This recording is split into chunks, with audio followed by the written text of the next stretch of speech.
Hello, Gorringes are on view this time for our sale, 17th of June, and it's mid-century furniture specialist section this time. Hence, this fabulous BB Italia up 5 mama chair, and if you need the footstool, you haul it in on the bungee and put your feet up, you know. So that's it. I'm not going to show you the rest of the surface. It's very comfortable, but I better, I suppose. Anyway, that's really nice, isn't it? Estimate 1,000-1,500. Let's put baby back, keep the place safe. There we go. And next to them, look, lovely pair, lot 1050 of Barcelona chairs. Used to sit in the reception of a London Architects, Shaftesbury Avenue back in the day. Really nice quality, got a bit of aging to the leather, a little bit of wear, the sort of things you want to see that sets them apart from some of the sort of less fine repros that people make. Then heading backwards past some Chinese furniture. Look at that for a diggy little miniature armchair. If you put your, looks like it's been well used. You put your small dog in there. Yes. 1132. It's a re-offer. It'll be in at bargain money. So we carry on round various other items of mid-century: perspex armchairs, rather smart stools, Casina chairs. There's a pair there. Lot number 1023 with the pony skin upholstery. This is Richard Woodard. And if you're thinking, oh yes, I quite like a nice rattan sort of daybed to recline in the garden in, but it's going to rot. Well, this one's not, because this is made of spun fiberglass. It's lot 1024. Clever, it's artfully done. You almost have to touch it to realise that it's not just cane. So that's going to live up and withstand the elements. Very stylish dining suite sitting below it, lot 1025. These very elegant little chairs. Look at that. Nicely upholstered. Yes, exactly. Then we've got things like Fornasetti. Look at that, great fun. Stick stand, got its label to the base. Of course, I'm showing you upside down just to test you. There we go. Something you get if you go to chiropodist or something, I don't know, this chiropractor. Yeah. Yes, it looks like a sort of spine tingling chair, lot 1027. Funky bar stools, of course, things like long, low, teak sideboards, lot 1013, more Fornasetti, rather fun, I suppose, child's bench. Looks like the sort of thing that was in a nursery school, primary school change room or something, doesn't it? That low bench. We've got rather nice wall lights. Look at this long set here. And then, of course, the traditional things like this nice big long settle here that has a roped underframe ready for some sort of nice squab cushion. There's stylish walnut drinks cabinets, lot 1007. Is it drinks? It's either drinks or it's writing. Let's have a look. Oh, this one's writing. Less useful. And then otherwise, of course, yes, more dining furniture. Funky little sort of habitat bedside tables, lot 1002.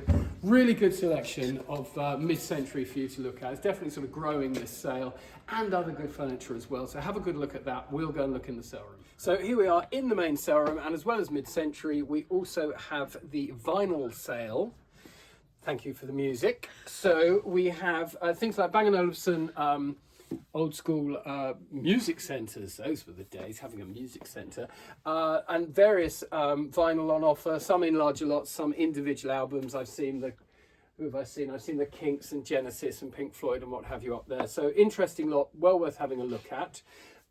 In the more conventional section of the sale, nice map of Scotland there, lot 1703. Next to it, an interesting, some military subjects from a job, I think a job Phillips actually. This is by Andre Duprentis. Could you tip it, please? That way? Yes. Colour Court, St James's Palace, changing the guard.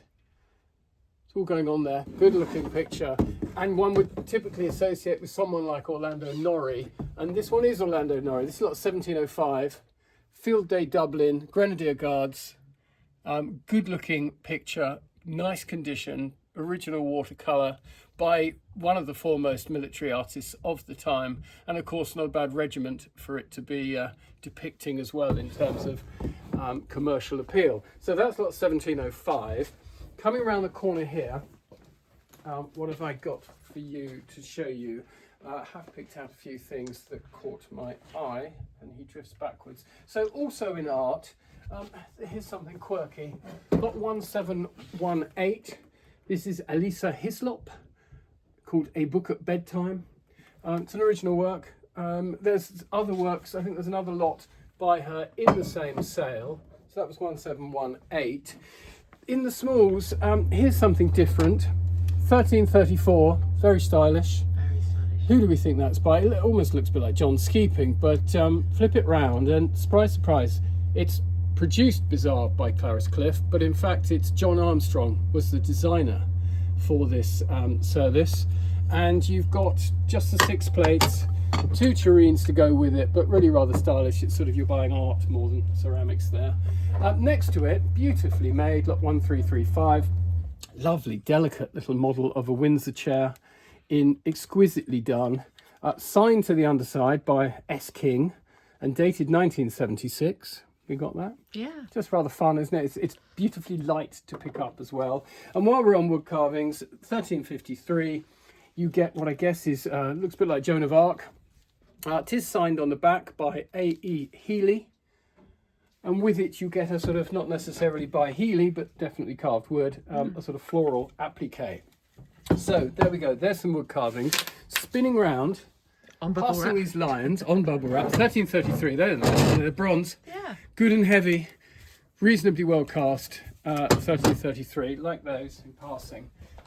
And then, yes, heading down and round the corner, a little more right, this is attempted, a sort of local Brighton artist, Tom Benjamin, view of Brighton seafront there.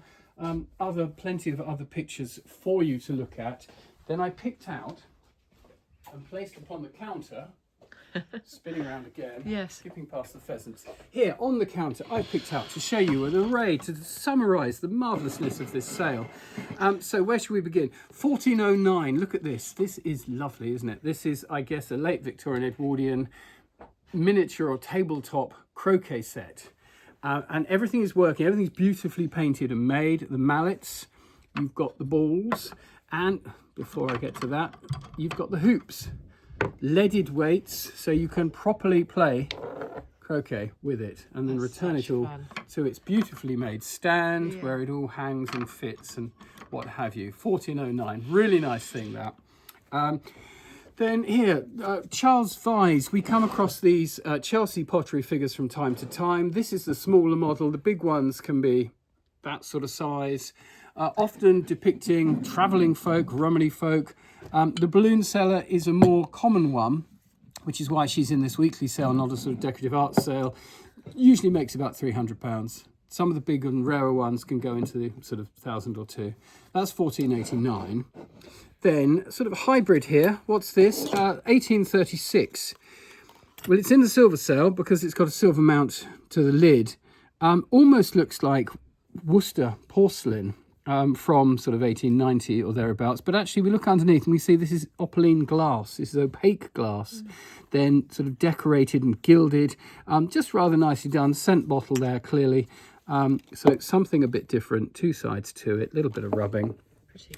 Poking about in the silver section, the usual array of things that you see all the time with us. So trying always to show you something different. How about a nice set of George Jensen, I suppose fish knives and forks really. Beautifully made, always very stylish. That's lot 1834.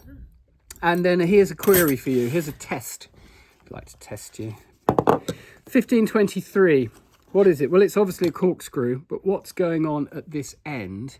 Well, we have specialist openers for specialist things. So that would be a sort of gripper to open, I'm thinking maybe a champagne bottle, but it has got a missing hole there that might suggest further use. I do know what this end is for. This pokey end here is to open a Cod's bottle.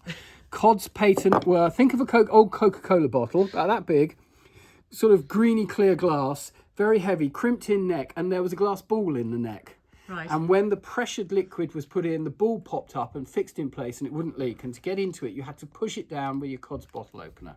So there you go, corkscrew with a Cod's bottle opener, 1523. Sounds really useful. It's completely useless and a lot of the best things are. That's why you like me, darling. 1523. So there we go, an interesting selection as ever. Come and have a look. We're going to look at the jewellery. Okay, so here we are in the strong room. Good selection of watches and jewellery, but I've picked out a few to highlight some examples. Let's talk about pocket watches. So pocket watches start off as these early, curious triple or pear cased objects that clank away, and over time they get refined into these marvelously accurate timekeepers in some cases. And one has to wind them with a key for a long time, and then you get sort of into the mid 19th century and they start producing ones that are called keyless because you can wind them from the top. And by the time you get to around about 1900, pretty well all pocket watches are keyless and are wound from the top, unless someone had a very old-fashioned idea about how to go about things. So we have a whole array of these. I think I can see about 15 or more gold pocket watches in the sale, mostly around about 1900-ish in date to 1920, 30. And what makes one better than another? Well, here's a selection for you. This one is by Waltham, the American producer of watches, mass producer, still to good working quality standards. There's a little bit of wear to this loop, where it's just been hung on an Albert over the years. We've got a bit of engraving to the back and it's a little bit battered. It's a fair gauge of gold. Is it going? No, it's not. There's a hairline crack in the dial. So we've got a few issues with that, but that is lot 1917. Next to it, here perhaps slightly better. 9 carat gold again by an English maker, Brown & Son. It says watchmakers to the Admiralty, which is a nice touch. It's ticking away. It doesn't have any cracking to the dial. The bow here is in good solid condition, not engraved, but inside, commemorate the success of your exam in 1934. There we go. And there's the movement ticking away quite happily. Just says Swiss made, which is not unusual. So in fact, Brown & Son, although they're makers of the Admiralty, just imported the Swiss movement and stuck it in the case and sold it. Lot 1914. Then if you want to upgrade, I suppose you're up to your hunting on your horseback and you're worried you're going to smash your watch glass, you have a hunter pocket watch, which is enclosed at the front. You press the button at the top and it pops open, and lo and behold, it's made by our friends Waltham again. This time dial in nice condition. It's ticking away quite happily. It says down the bottom, made in USA. We know if it says made in, it's after 1910. But also we could look at the hallmarks, and from that, if we can persuade the back to open, which I'm not going to do with my finger now, we could get the dating precisely to the year. That's lot 1911.